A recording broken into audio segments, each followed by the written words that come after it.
Salam and peace be upon you. Remember the language we are learning. There is one field, phi, the holophase. One continuous cyclic movement from which all of reality unfolds. When phi begins to change, its first derivatives appear, and with them, the three dimensions show themselves at once. A critical clarification before we proceed. In our shared journey, I have sometimes misspoken the names of these dimensions. Let me correct that now, definitively. The first dimension is time. Its symbol is the Greek letter omega, pronounced omega. The second dimension is space. Its symbol is the Greek letter kappa, pronounced kappa. I have previously used the simple letter K. That was an error. It is kappa. The third dimension is motion. This encompasses all flow, dynamics, and propagation. Its symbol is the Greek letter nu, pronounced nu, like new. I have mistakenly pronounced this as V. That was an error. It is nu. So they are time as omega, space as kappa, and motion as nu, built from both. Every higher derivative of phi is a finer question about how phi changes, and each one casts three shadows together: a time shadow, a space shadow, and a motion shadow. These echoes mix and weave into one another, forming the patterns we call fields, particles, bodies, thoughts, and worlds.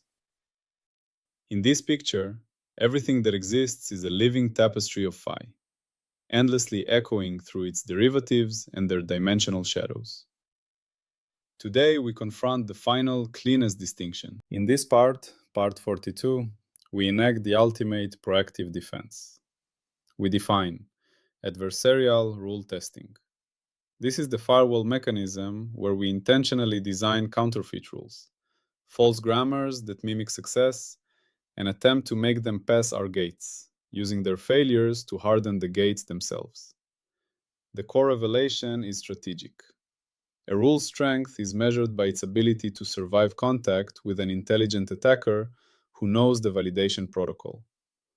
The skill you will gain is that of a rule falsification engineer. You will learn to construct plausible alternatives to a licensed rule and to design tests that can distinguish the true constraint from clever counterfeits. Our core question is aggressively self-critical. Can we actively design counterfeit grammars that pass our gates and use them to harden the firewall? This question targets the complacency of success. A rule that has passed all existing tests may still not be unique. There may be other, radically different rules that are equally consistent with the same body of validated phi sentences. If we cannot tell them apart, our license is not for a truth about phi, but for one member of an equivalence class of possible truths. This is an identifiability crisis. Adversarial testing is the process of actively searching for these counterfeits. By trying to build rules that pass our gates for the wrong reasons, we expose hidden assumptions, underspecified constraints, and vulnerabilities in our validation suite. We then use these exposed weaknesses to design new, more discriminating tests. This process is necessary because the failure mode it prevents is premature uniqueness. A scientific community can coalesce around one elegant rule that fits the data, believing it to be the law, only to discover, decades later, that an alternative, conceptually different rule fits just as well, or even better in some regimes. This leads to paradigm crises and wasted effort. By institutionalizing the search for counterfeits before a rule is granted full foundational license, we force a more humble and precise understanding of what the rule actually claims and what evidence truly supports it. The formal meaning in holophase terms is an exploration of the space of possible grammars. Given a set of licensed phi sentences, our data, and our firewall validation gates, there exists a set of rules G that can pass. Our originally proposed rule, G0, is one point in this set. Adversarial testing is the systematic search for other points, G1, G2, etc., within this passing set. The goal is to see if this set is a single point, unique identification, or a broad region, non-identifiability. The triunity provides the primary attack surface for constructing counterfeits. An adversarial rule, a counterfeit grammar, targets one or more dimensions to mimic the success of the true rule while being internally different. The core revelation identifies the attack vectors. 1. Omega mimicry, fake rhythm invariance. The counterfeit produces the same periodicities, decay rates, or correlation times as the true rule, but does so through a different causal structure in space, kalpa, or motion, nu. For example, it might mimic a 24-hour biological cycle with an internal chemical oscillator rather than a light-driven circadian rhythm. 2. Kappa mimicry, fake spatial invariance. The counterfeit reproduces the same spatial patterns, the same correlation functions, the same symmetry properties, but attributes them to a different underlying dynamic, nu, or temporal process, omega. For example, it might produce the same large-scale galaxy distribution, kalpa, using a modified gravity law instead of dark matter, a different new coupling. 3. Non-mimicry, fake flow couplings. The counterfeit replicates the same apparent forces, transports, or conserved fluxes, but does so via different constitutive relations or hidden degrees of freedom. For example, it might model fluid flow, Na, with a complex effective viscosity that hides microscale turbulence. 4. Omega kappa Na coupling mimicry, the hardest part to fake. The most sophisticated attack tries to mimic the relationships between time, space, and motion. This is exceptionally difficult to maintain across different regimes and sensor modalities. It is often the breakdown point of a counterfeit. The defense, therefore, is to test not just each dimension, but their couplings across diverse sensors and out-of-distribution regimes. A true rule maintains a consistent omega kappa Na relationship that is robust to representational change. A counterfeit will typically maintain the mimicry only in the specific representation or regime for which it was engineered. This connects powerfully to energy as tele. Adversarial models often rely on hidden bookkeeping hacks. They can make the energy ledger balance in the tested regime by introducing auxiliary terms or redefinitions that are not independently justified. The exposure point is to demand that the energy accounting hold consistently across modalities and regimes. For example, if a counterfeit rule balances mechanical energy in a pendulum experiment by including a hidden thermal dissipation term that is defined post hoc, challenge it to predict the exact amount of temperature rise, a different modality, a thermal sensor, in the pendulum's pivot. If it cannot, or if its prediction fails, the ledger hack is exposed. The energy tally must use the same ledger entries across all forms of measurement. The operational interpretation of this is the practice of alternative model development in fields like cosmology or climate science, and adversarial example generation in machine learning. It is the dedicated work of teams who try to explain the same data with different fundamental assumptions. It is the systematic search for shadow theories. The firewall role here is that of the red-team coordinator. When a rule G_0 seeks a high-level license, the firewall does not merely validate G_0. It commissions an adversarial team to attempt to construct a counterfeit grammar, G_adversarial, that can pass the same gates. The red team's goal is to make G_adversarial as empirically adequate as G_0 according to the existing test suite. Then, both rules are subjected to a new hardened battery of tests designed to break the mimicry. Let us formalize this. We have a candidate rule G0. It has achieved a performance vector S on our standard test suite T. S is a set of scores, S omega, S kappa, S nu, for temporal, spatial, and dynamical accuracy. S equals S omega, S kappa, S nu equals performance G0 T. The adversarial challenge is to find an alternative rule, G-AVE, from a different model family, such that performance G8V T is backed with ST. That is, G8V matches the performance of G0 on the original tests.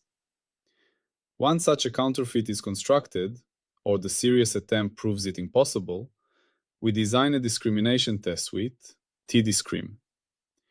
This suite is specifically engineered to stress the couplings between omega, kappa, and nu, and to use diverse sensors.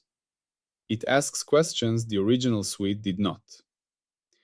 We then evaluate both rules on this new suite, obtaining new performance vectors. S0 equals performance G-zoom, T-discrim. S-gradients, performance, G-adav, and T-discrim.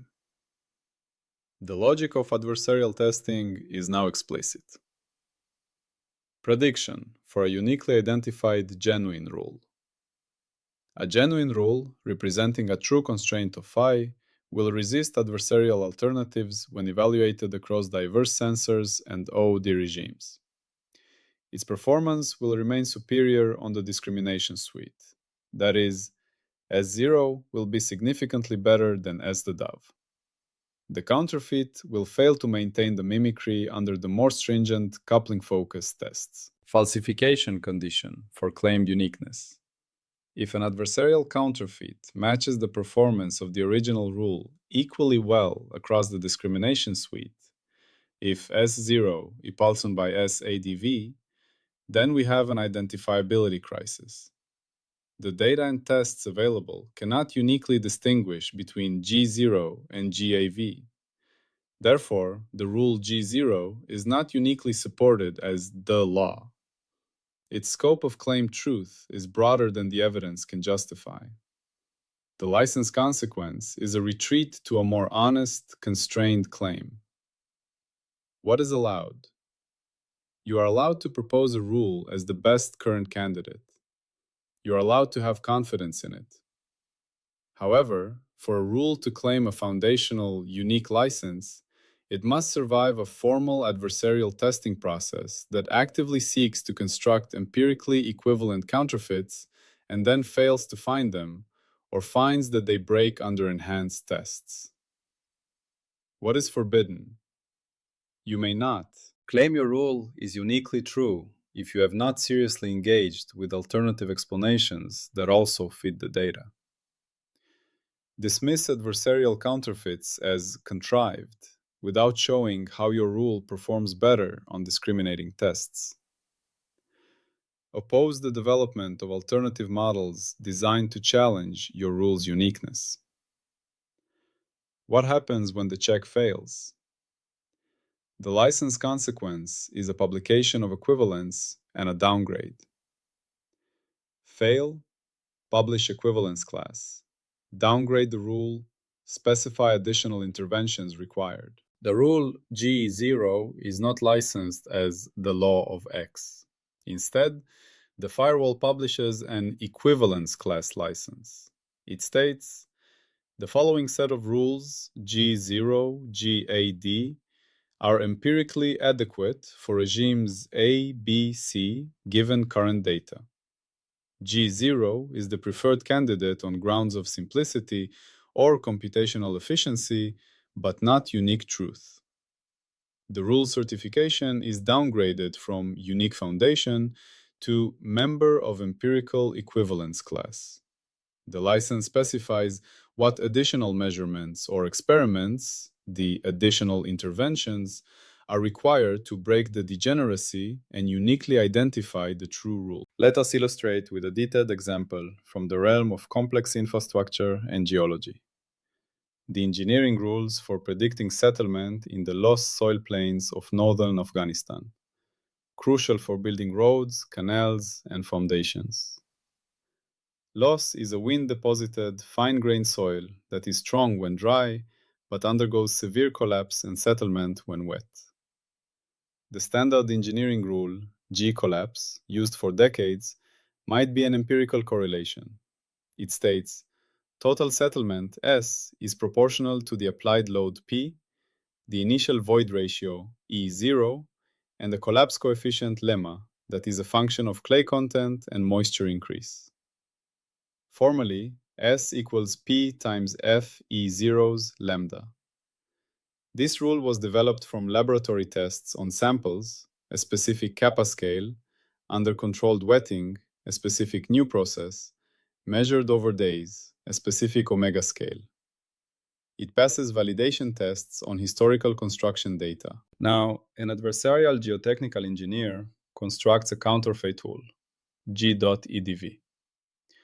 This rule is based on a different conceptual model. It posits that collapse is not primarily about void ratio and clay, but about the breaking of sealed bridges between particles and the lubrication of contacts by water fumes.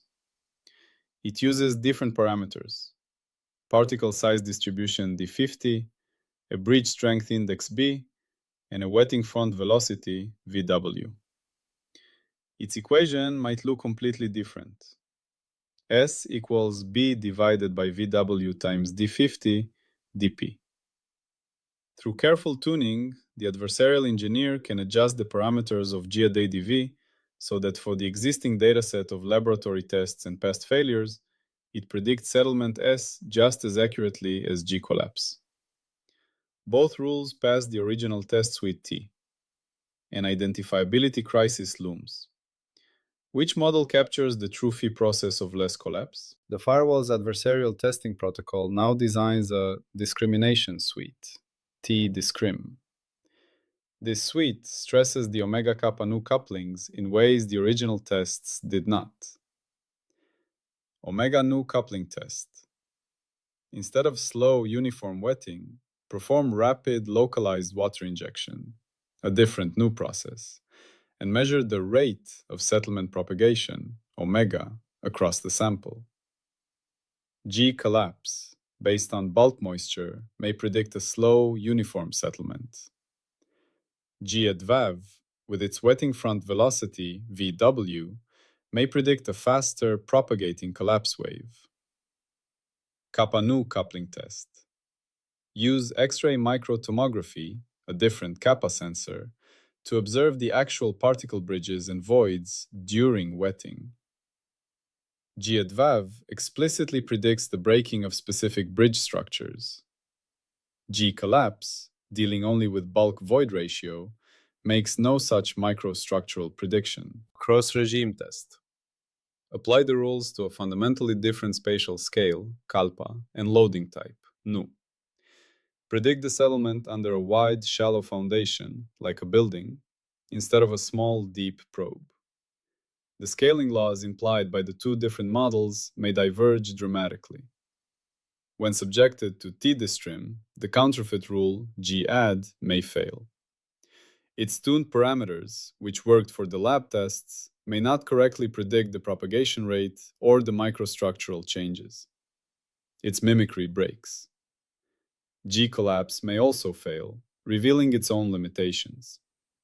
But crucially, one may fail while the other succeeds, or both may fail in different ways, teaching us that neither is fully correct and a new synthesis is needed. If, however, both rules continue to perform equally well on T-discrim, the falsification condition is met. We cannot tell them apart with available tests. The license consequence is enacted. The geotechnical community does not adopt G-collapse as the law of loess collapse. It publishes an equivalence class. For predicting settlement under standard loading and wetting conditions, Either the empirical correlation G-collapse or the bridge lubrication model GADV can be used. They are empirically equivalent given current data. Future licensing for foundational use requires additional interventions.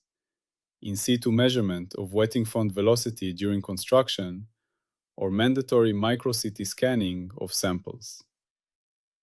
This process forces humility and precision. It prevents dogma. It tells us exactly what we know and what we don't. The skill you gain as a rule falsification engineer is the ability to think in terms of alternative possible worlds consistent with data.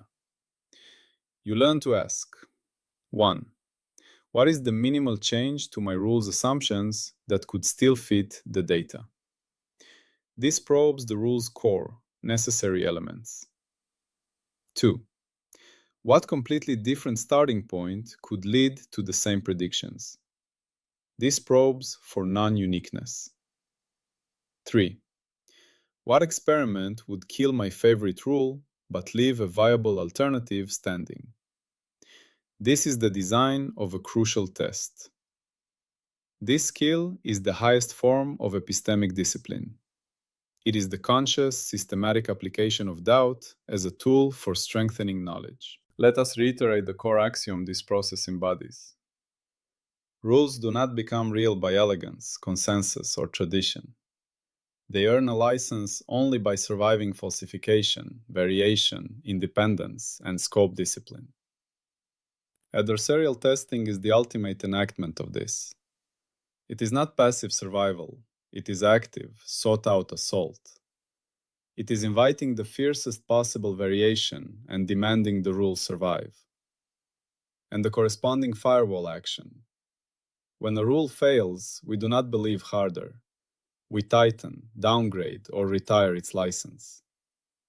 When a rule is found to be non-unique, when a counterfeit matches it, we do not cling to our original favorite.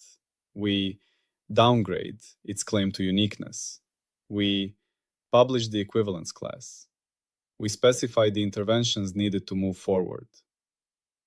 Let us now crystallize the epistemic function of this part 42. We have defined adversarial rule testing. This is the firewall's proactive, self-strengthening mechanism. It involves intentionally constructing counterfeit grammars that mimic the success of a candidate rule, then designing discriminatory tests focused on omega kappa nu couplings across diverse sensors and regimes to break the mimicry. A rule's strength is proven by its ability to resist these engineered alternatives. The firewall acts as the red team coordinator, institutionalizing the search for alternative explanations as a prerequisite for high-stakes licensing. The explicit prediction for a genuine, uniquely identifiable rule is resistance to adversarial alternatives under enhanced coupling-focused tests.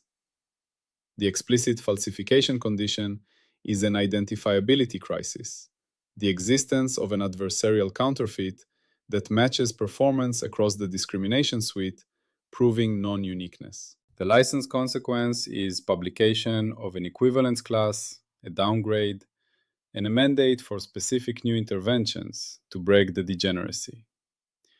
With this, the firewall becomes not just a filter, but a learning, adaptive system.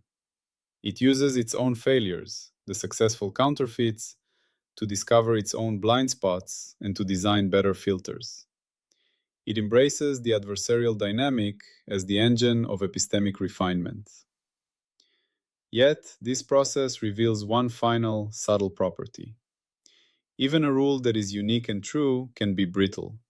Its predictions might be exquisitely sensitive to tiny errors in initial conditions or parameter values. It might be mathematically true, but practically unusable or unpredictable. Surviving adversarial testing is one thing. Being a robust, usable tool for navigating phi is another. Finally, even honest rules can be brittle. We must measure fragility as a first-class property. Salam and peace be upon you.